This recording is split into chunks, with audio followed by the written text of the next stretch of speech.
तुर्की मुल्क शाम में शदीद ज़लज़लों के बाद अब पाकिस्तान और भारत में ख़तरनाक ज़लज़ले की आमद से मुतल्लिक़ इत्तलात और अफ़वाहें सोशल मीडिया पर ज़ेर गर्दिश हैं। आइए इस वीडियो में आपको बताते हैं कि ज़लज़ले की शिद्दत कैसे नापी जाती है।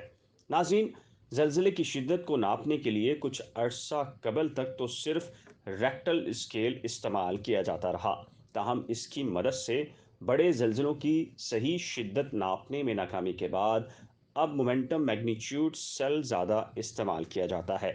ज़लज़ले की शिद्दत 1 से 10 के दरमियान मुतय्यन की जाती है।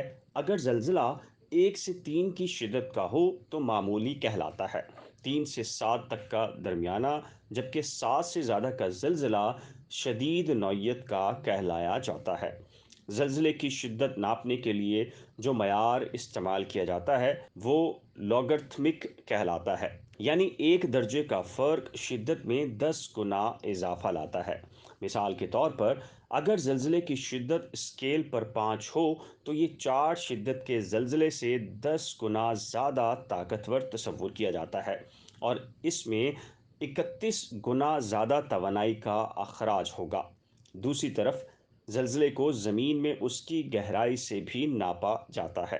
अगर ज़लज़ला 50 किलोमीटर तक नीचे हो तो इसे शैलो या कम गहराई, 50 से 300 किलोमीटर तक इंटरमीडिएट या दरमियानी गहराई और 300 किलोमीटर से ज़्यादा गहराई हो तो इसे डीप या इंतहाई गहराई में आने वाला ज़लज़ला तस्वुर किया जाता है।